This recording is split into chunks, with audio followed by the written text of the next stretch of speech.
Welcome back to the Fixture by WICC. As always, I'm your host, Meg Linehan. I'm a national staff writer at The Athletic, covering the NWSL and the U.S. Women's National Team. And as always, here to walk you through everything you need to know from the world of women's soccer.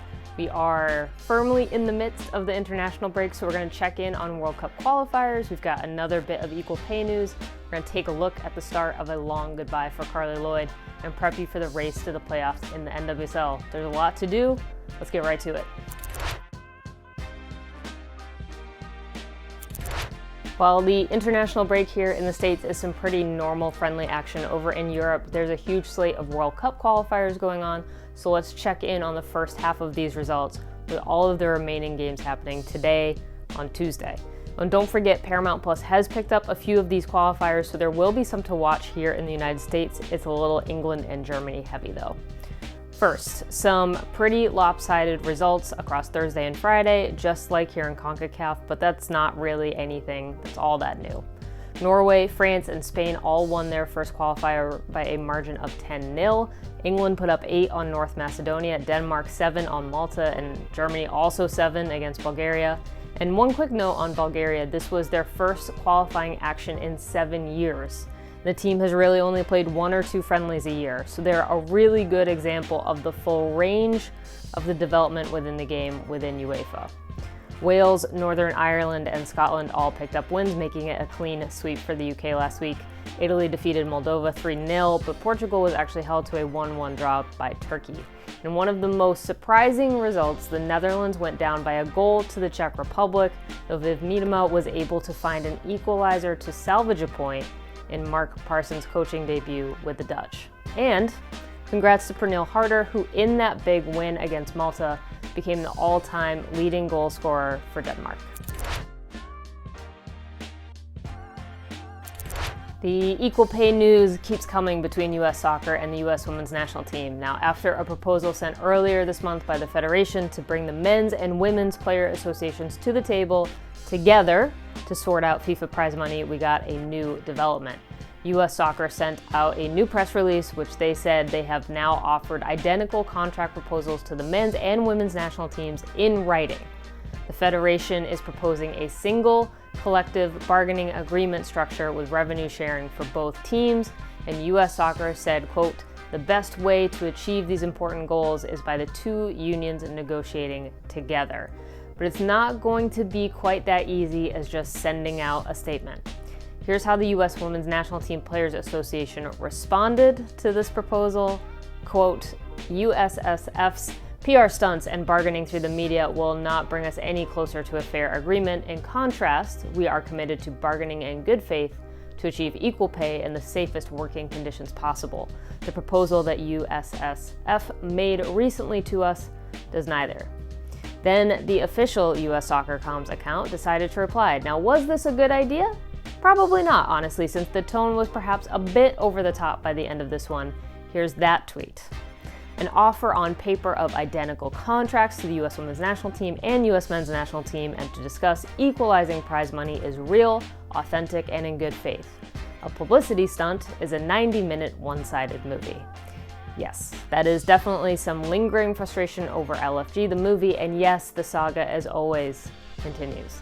Stay tuned soon for U.S. Soccer's response to the appeal, which will be filed this week. There are 3 more U.S. Women's National Team games left for Carli Lloyd, with her final match planned for October 26th in Minnesota. But the first one of her essentially farewell tour, well, Lloyd made some history last week in Cleveland with 5 goals on the night. She tied the record for most goals in a U.S. Women's National Team game, and honestly, she probably could have had this one all to herself with a 6th. But more importantly, now sitting on 133 career goals for the USA, she's moved up to 3rd on the U.S. all-time scoring list, now behind Mia Hamm and Abby Wambach, and she's 4th overall internationally with Christine Sinclair at the top of that list. From her first cap in July 2005 to her first goal in 2006 to her first World Cup in 2007, Lloyd has always been about the work. 2 World Cup wins, 2 gold medals, and a couple of back-to-back FIFA World Player of the Year awards in 2015 and 2016. She won it all on the international stage. And that goal, you know, the one from the 2015 World Cup final, will live on as one of the greatest goals of all time. Now, after the Cleveland game, Lloyd was definitely more emotional and reflective than I've ever seen her. She said that she's only now taking the time to process her career as a whole, and she's trying to take in every single part of each one of these remaining games in a way that she never has before. She said that she's always used to shut out the crowd, and last week she heard every single chant. On the club side, there is of course the matter of helping Gotham to a playoff spot, but she'll get a bit of a farewell here as well. She's getting a game in her home market thanks to the Philadelphia Union. They're hosting an NWSL match on October 6th in their home stadium, and it's sure to be a special night. And then Gotham FC ends their regular season at home on Halloween against Racing Louisville FC. And while there might be more games if the team does make the playoffs, this could be the final one at Red Bull Arena for Carli Lloyd. We're coming to the end of the NWSL regular season, and there's still a good amount of season left to figure out if Portland Thorns are taking their third trophy of 2021 by finishing first and earning the NWSL Shield, or if another team might catch up to them. Portland's 6 points clear of OL Reign, who have definitely been building something good throughout the regular season. The Reign have 32 points, but the Courage aren't too far behind in third place on 29. And then right behind them, Orlando Pride, who despite a little run of tough results, have kept themselves above the line. The Red Stars, despite missing some key players due to injuries, are in fifth place. Now, for the final playoff spot, there is some real intrigue brewing. Currently, the Washington Spirit are still holding on despite having to forfeit to both the Reign and the Thorns due to their COVID-19 situation and protocol breaches. That was 6 points they absolutely could have used had they picked up wins.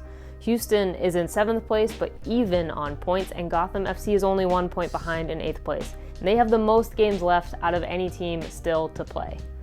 There are so many matchups ahead at the end of September into October that could have huge impacts on playoff seeding too.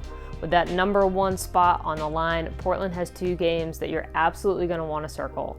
Thorns and Reign face off on October 2nd in a huge match, plus the Thorns end their regular season against the Courage on October 30th.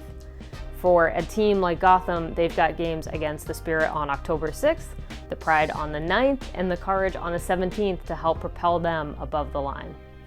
The top 2 teams receive a bye through the first round of the playoffs, so yes, the NWSL Shield is still some hardware to win, but there is that extra benefit as well. Now, the question is, can anyone find the extra points between now and Halloween to maybe knock them out of that top spot? We're going to find out. Thank you for joining me here on The Fixture. Stay tuned for all the latest in women's soccer by following at ICC Women on Twitter and Instagram. You can like International Champions Cup on Facebook so you don't miss anything there. You can always find me at It's Meg Linehan. Again, I'm in Cincinnati. Thanks for watching. See you right here again next week.